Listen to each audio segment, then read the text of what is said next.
class. All Hit Radio. All right, you're listening to All Hit Radio, and it's 53 degrees. Right now on our All Request line, I've got Mike Ledgerwood on the phone. Hey, babe, what would you like to hear? We are observing your Earth. Listen, Mike, I'm sorry, babe, but we can't... And we'd like to make... I'm sorry, Mike, there's... a contact with you. Collision Course.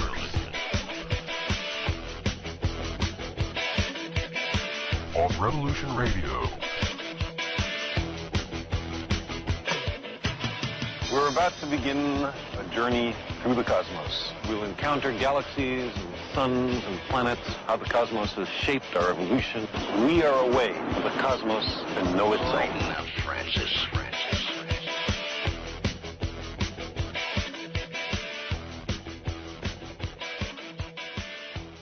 You're listening to Revolution Radio and Collision Course. My name is Francis. My next guest, Richard C. Hoagland. I talked to him earlier today, and he actually knocked my socks off, and I haven't put my socks back on. So, Richard, without any ado, are you ready to tell us what your news is? I think so. Because I didn't do it. I haven't done it. I've got half a tongue right now. I've been biting my tongue all day. So I want you and you got a whole hour. So just lay it on me, Richard. Well, as you know, we've been looking, both you and I, at this very bizarre story of Comet Elanine. A very peculiar thing happened as Elanine came through the inner solar system.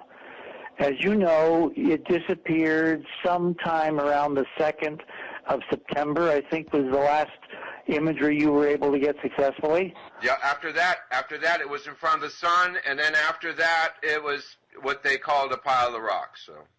Yeah. So it disappears from any terrestrial view, mainly in the southern hemisphere because of the tilt of the planet and sunset and all that. And you're the last guy that I know that actually got imagery, very amazing imagery of this geometric set of shape. I have never seen a comet with a geometry around it. And the fact that nobody except you and I seem to comment on this, I find... an amazing part of yeah, me too. I mean, it's a weird part of the Elanine story. It's like, is everybody blind? Don't they want to understand what can cause geometry in a vacuum in space around an object which is supposed to be a snowball sublimating, outgassing? I mean, this is not part of comets' behavior. I actually think I've been blackballed already. I'm sure. For one thing, you hang out with me. Anyway, so when it disappears, I'm looking at the JPL ephemeris, and it swings around the sun with closest approach on, of all days, September 11th. I mean, did you ever think of that as being kind of weird? You know, I was so busy trying to downplay the brown dwarf that it was like an obvious thing that I just couldn't spend time on because I was so busy learning how to use those darn telescopes, Richard. Yes, that was good practice for what's to come. Anyway, so I don't know whether you've seen my Awake and Aware presentation.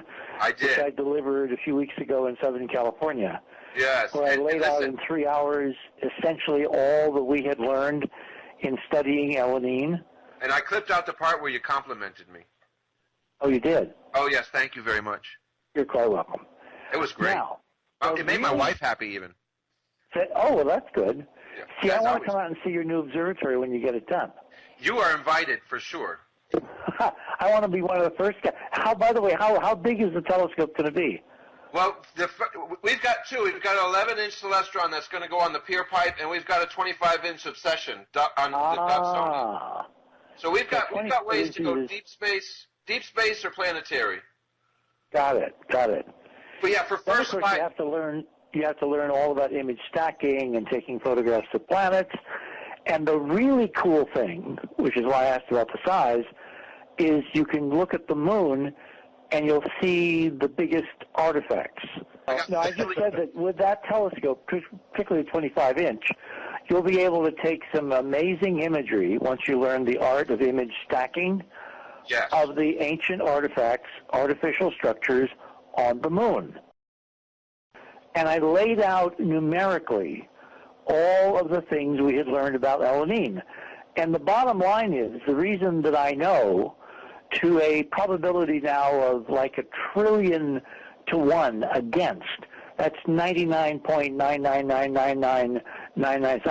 The reason I know alanine was not natural, is because it has this incredible redundant numerical code all over every aspect of its trajectory, which resolves down to this very special number, 19.5, which is the angle of an inscribed tetrahedron in a rotating sphere corresponding to energy upwellings in planets all over the solar system as well as the sun.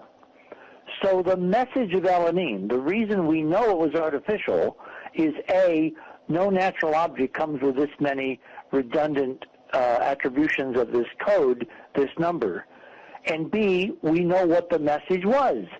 It's about hyperdimensional physics, a physics which includes the control of gravity, free energy, all kinds of amazing things. I mean, ultimately, biological immortality. So with that as prologue, this little object, alanine, went around the sun, closest approach to the sun, when a portion of the Earth was in the date line of September 11th, 2011. And the reason that's important is because September 11th is exactly 111 days from the end of the year, from the turnover of the year. And 11 or 111111 or 11111, however long you want to run that stream out, is another mathematical code for 19.5. So the overwhelming appearance of alanine coming in, from the dark, coming in on what JPL would call this hyperbolic orbit, which alanine himself, the discoverer, said actually was about 13,000 years in length, was the physics encoded in that set of numbers, which include 111111 or 19.5 or all the permutations thereof. Now, there is one other object, and you just kind of mentioned it in passing, that also remarkably, coincidentally, although my friend George Norrie would say there was no such thing as coincidence, so it's pretty obvious that it's not a coincidence, that also reached perihelion, or its closest approach, in its orbit of the sun on exactly the same day. And that is this little object called YU-55, supposedly an asteroid, roughly 1,300 feet across, which is going to come within 200,000 miles of the Earth and the Moon on the night and morning of November 8th and 9th. And is all over now JPL's websites and the NASA websites, and there are stories appearing on space.com and all the major outlets. Everybody is gearing up to see this little tiny object flitter by in the night of November 8th and 9th. When I noticed, as I was doing the research, that alanine and YU-55 had come to their closest points of their orbits to the sun on exactly the same night, September 11th, 2011, 111 days before the end of the calendar year, I got very intrigued. In fact, the hairs on the back of my neck kind of stood up, because I have separate information that YU-55 is anything but your average, normal, run-of-the-mill asteroid. Do you know what else is going to happen on November 9th? The emergency broadcast. Somebody's going to have an emergency something or other. There's a November 9th government warning test. In June of this year, June 9th, the federal government, the Federal Emergency Management Agency, FEMA, issued an alert that it was going to command all broadcast networks, that's radio and television, and it turns out even satellites, for a test on the afternoon of November 9th, a few hours after YU-55 passes out of the Earth-Moon system. Even back then, before I had realized there was this mathematical connection between Elenin and YU-55 in terms of their perihelion dates, I found that pretty peculiar. Well, a few days later, on June 11th, the head of NASA, the NASA administrator, General Charles Bolden, U.S. Marine Corps, who was Obama's handpicked person to run NASA, came out with a video which is all over YouTube. Just Google Charlie Bolden NASA preparedness video, and you will see the most curious official statement by NASA within a couple, 3 days actually, after this FEMA announcement, announcing to all the NASA family, all the center personnel at NASA's 10 centers scattered around the country, from Washington to the Cape to Houston to JPL to Ames to, Ohio, etc., to basically get prepared. And he never says in the video to get prepared for what. He just says, get prepared so you can come to work with a clear heart and conscience that your loved ones will be taken care of in the event that you need to use what you have been getting prepared for. Very ambiguous, very, very peculiar, very bizarre.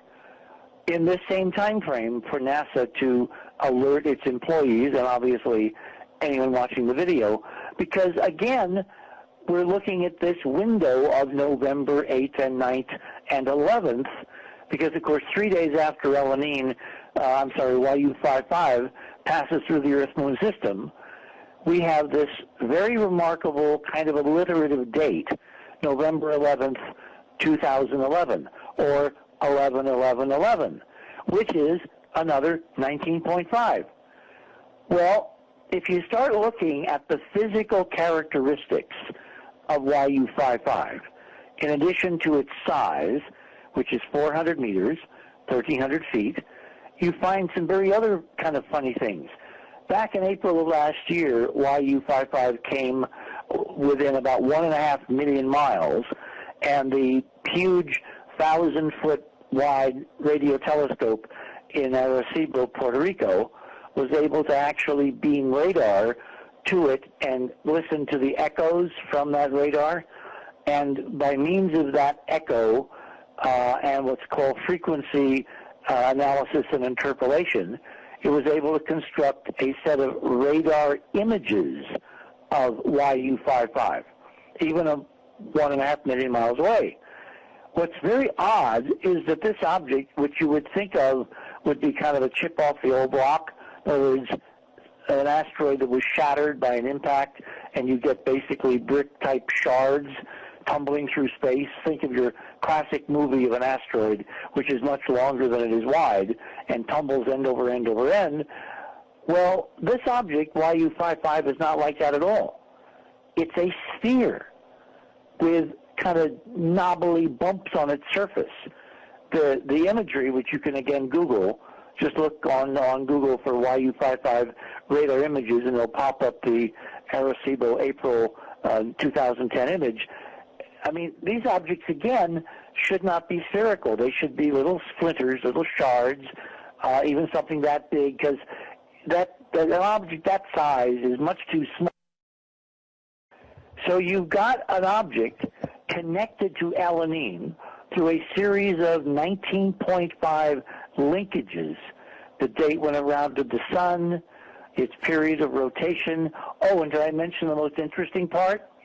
When it flies by on the evening Central Standard Time of November 8th, it will fly by, in terms of military time, at 19.5 hours. In other words, this flyby is not an accident. It has been, for some reason, designed. And when there's something that's designed, there is a designer. Like Elenin was artificial, it's looking, to our analysis now, that YU-55 is artificial, and that leaves wide open the possibility that it can do a lot of things besides just peacefully fly by.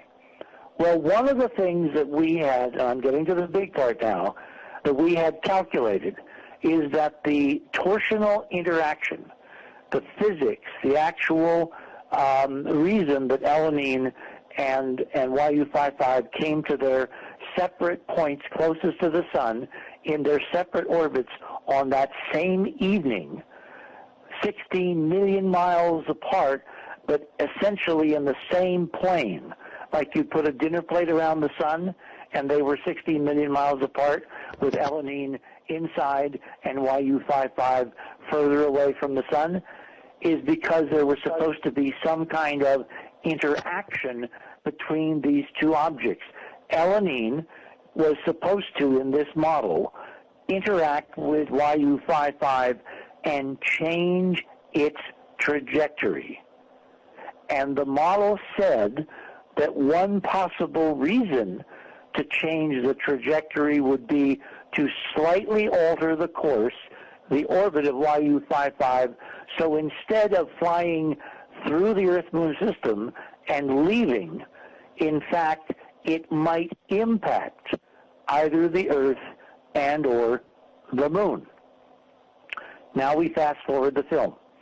Over the last several days, I have been calling in every marker, every favor that I can think of to people that have contacted me over the years in the so-called black ops or intel community. And I have been asking them one question, which is, what is the current radar track from Earth or from space assets of YU-55, and has its trajectory changed, or is it on the original calculated course, which will take it safely past the Earth and the Moon on the evening of November 8th and the early morning hours of November 9th? And I got a very loud hit 2 days ago from a source which I've known for some time, who has been very reliable, and who gave me a great deal of information that, in fact, Goldstone, which is the Deep Space Network station number 14 of JPL's Deep Space Net, which is these huge antennas for tracking spacecraft and doing radar astronomy all around the world, that Goldstone, in fact, has been pinging YU-55, and it has, in fact, detected a change of course to where the object is not going to safely enter and then leave the Earth-Moon system, but could, in fact, impact not the Earth. I want to absolutely, unequivocally state it is not going to impact the Earth. I'm going to give you some very important supporting documentation in a couple of minutes to confirm that. But there is a probability, and they're trying now to work out the actual numbers because it's at the limit of detection of the Goldstone radar this far out. It's still several million miles away, but it looks like it might either impact the Moon or conduct a very close flyby within a couple of 100 miles.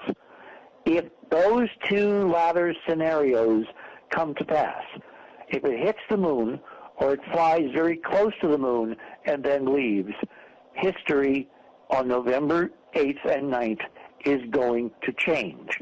Because among other things, Francis, you and I are going to mastermind a global amateur astronomer network to photograph and document and record and report on this historical set of developments and observations. I'm going to do my part, Richard. I'm going to do my part. I wouldn't have it any other way. Now, I've got some folks here in New Mexico who I talked to a few days ago. They've got a pretty decent telescope, and they are television experts, and they're going to be connecting, television, and they're going to be connecting with the web. What I think we need to do is to put together a network. Fortunately, and I think this has been arranged, North and South America are going to have the best seats in the House if this takes place. Now, how can I be absolutely certain that it's not going to hit in mid-Pacific and cause the most extraordinary tsunami that would wipe out literally tens of millions of people around the Pacific Rim? Because on November 9th, the President of the United States and the heads of several Western nations and their secretaries of state and economic ministers and all those entourages are meeting for the APEC conference in Hawaii to go from November 9th through November 16th. And it is highly unlikely that anyone, including the President himself, would place the President in the middle of the impact zone if, in fact, such an impact were to take place. Well, we've always got the Atlantic, you know, Richard. No, because if you look at the geometry, how it's coming in, if it's going to hit the Earth, it would have to hit the Pacific. In fact, one of my intel sources told me that the United States Navy has, for the last month, been conducting simulations and virtual reality recreations at Imperial College London, which is, excuse me, kind of interesting, not being done here but in London.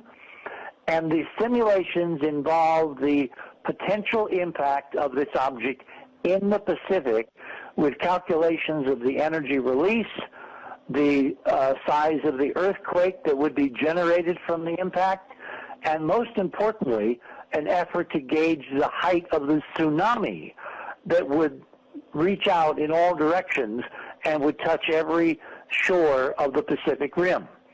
And the estimates have been running now for about a month, and they range from a tsunami of 6 inches, which is, of course, nothing, to a tsunami of over 70 to 80 feet, which, of course, would be devastating considering what happened to Indonesia, where a height of a 30-foot wave killed something like 300,000 people in the space of a few minutes. So the fact that they have concluded now that the tracking indicates it is not going to strike the Earth anywhere in the Pacific Ocean. In fact, it will fly by the Earth. My independent calculations were that it would be about a 50,000-mile passage of the Earth, and my source said, yes, that's exactly right.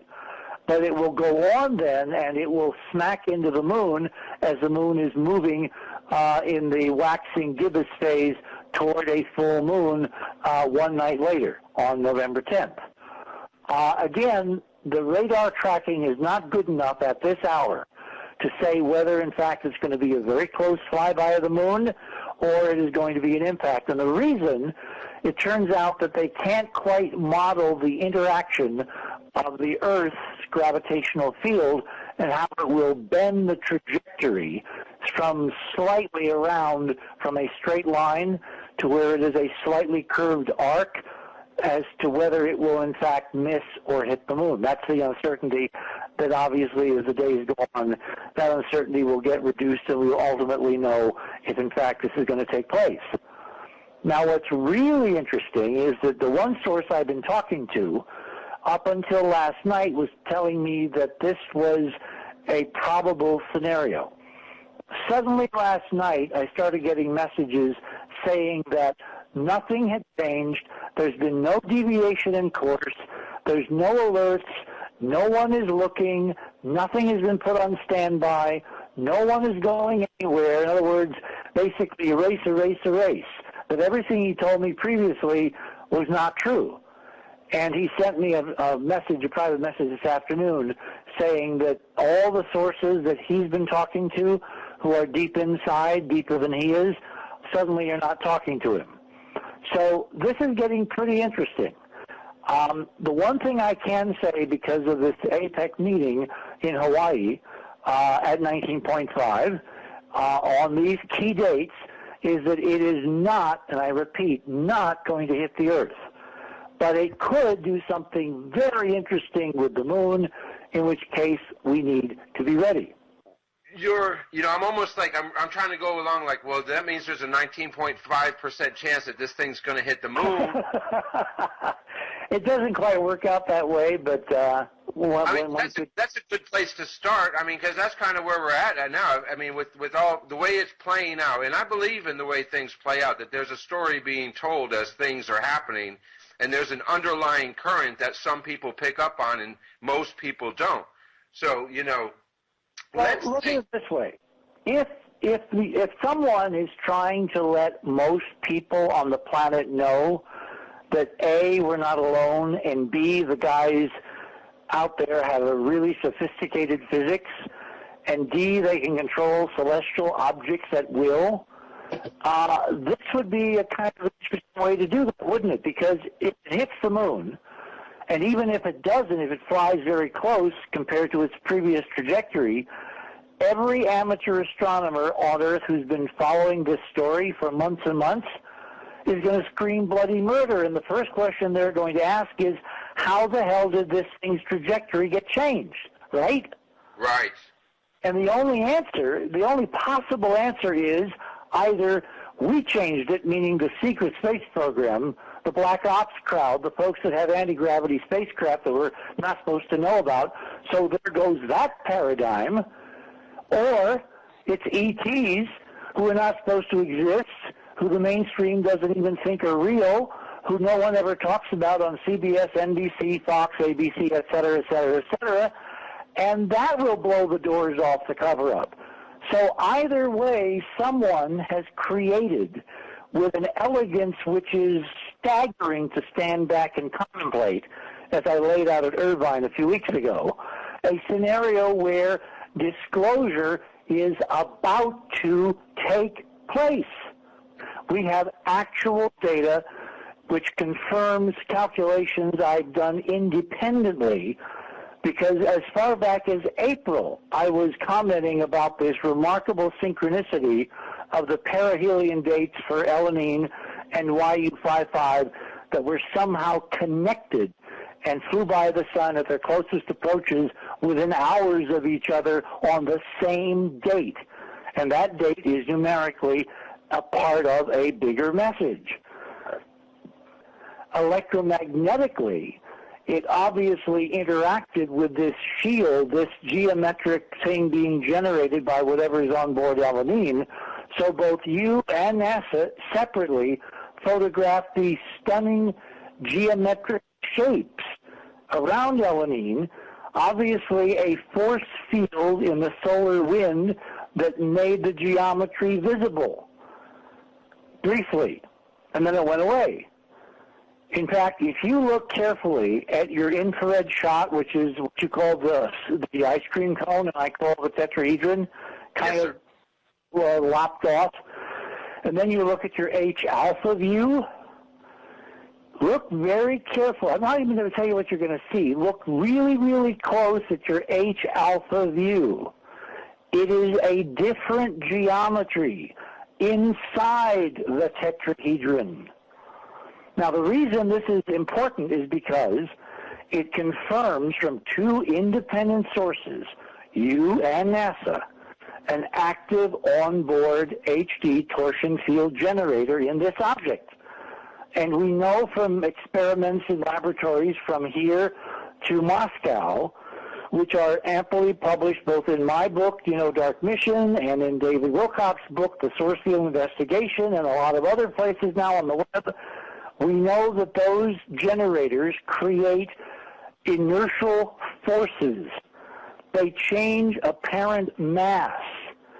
If, in fact, a torsion beam was specifically reaching out between these two objects, then Elanine could have, by remote control, affected the trajectory of YU-55, which was the reason in the model for them being synchronized in terms of their close passage of the sun. And it wouldn't take very much tweaking to change the trajectory of YU-55 at that distant point, millions of miles, like 20, 25 million miles away from the Earth at that point, so that its ultimate orbit was shifted just a little bit. So instead of passing 200,000 miles above the Earth, it passes 50,000 miles, continues on, and whoops, there's the moon, smack. In which case, every television camera in the Western Hemisphere is going to be watching, and all over every network you're going to see live color views of the most spectacular display that anyone has seen in their lifetime, played out right next door. Well, I'm gonna have the telescopes out there now. There's only one place I'm gonna be when that thing flies by, Richard. Well, we have to make sure that we don't get sucked in with bad weather.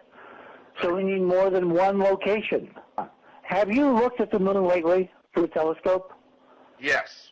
We looked 2 weeks ago. There are on the visible side, the side facing Earth alone, there are something like 30 to 40,000 craters, ranging from little pinpricks a few hundred feet across to the biggest ones are hundreds of miles across that can be seen with a telescope or a pair of binoculars looking at the moon, during, let's say, a full moon night. So she's okay for a hit. Each of those craters represents an impact, which has expended an extraordinary amount of energy. Right. Huge, continent-shattering amounts of energy. And the moon's still there.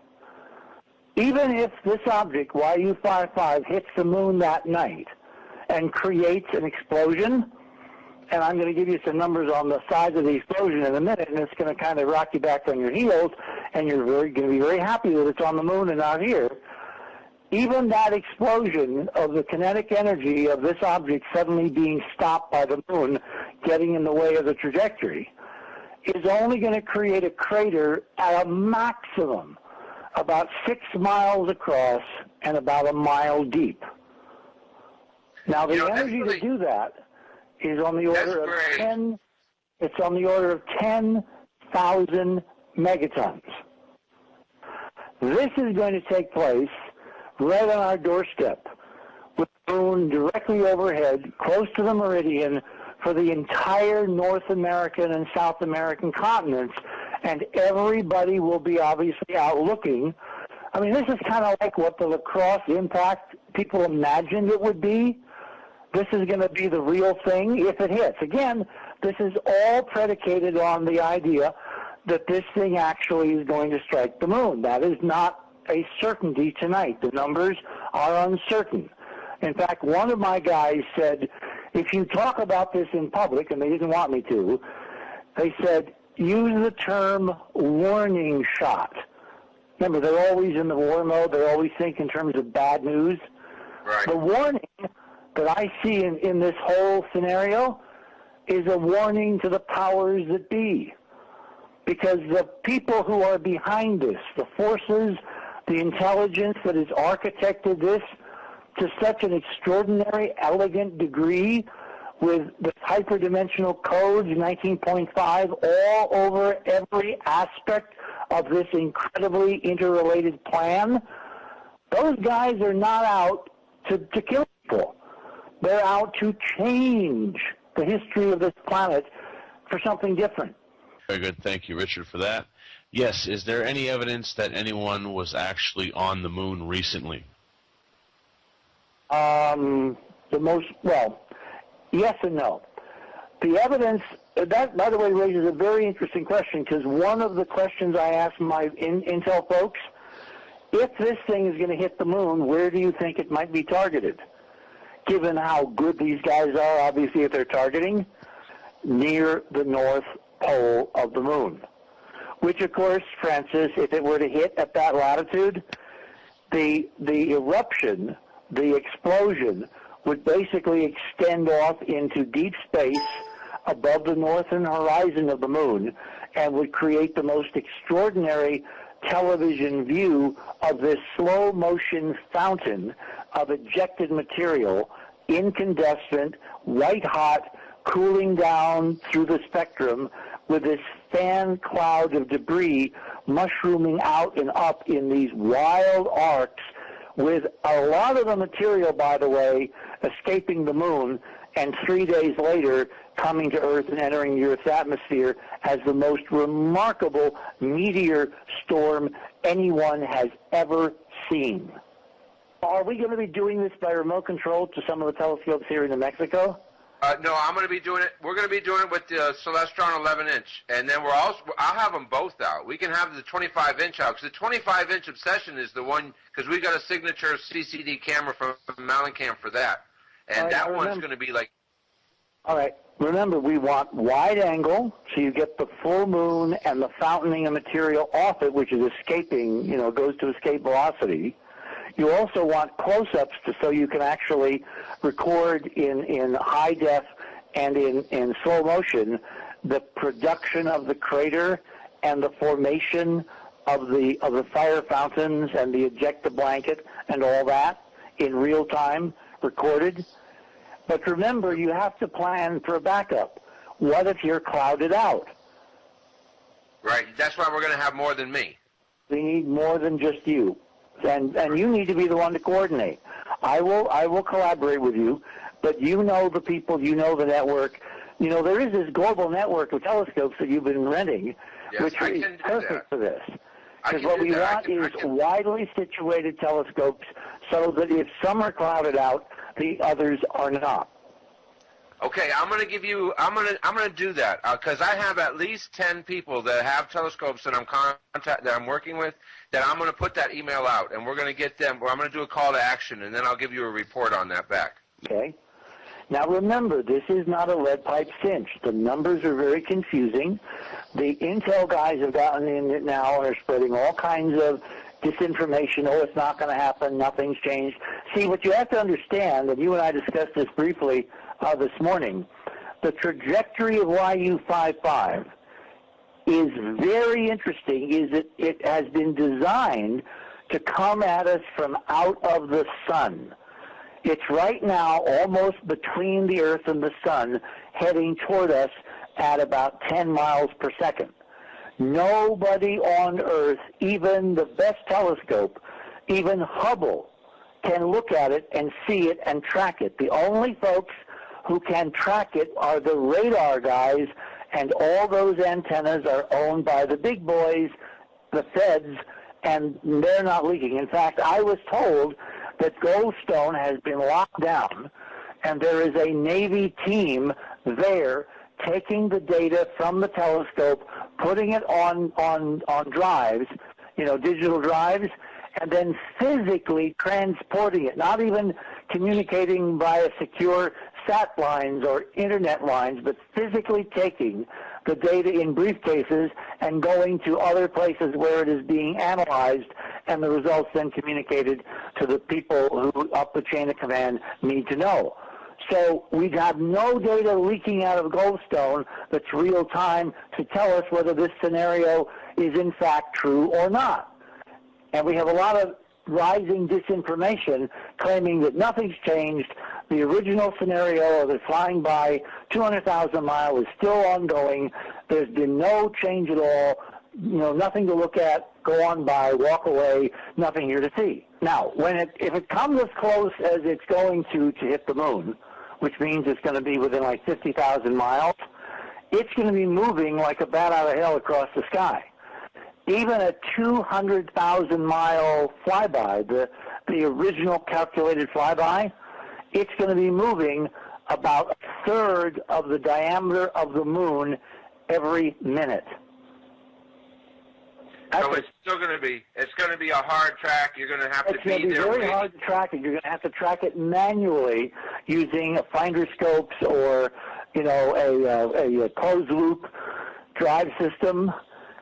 So this has to be practiced.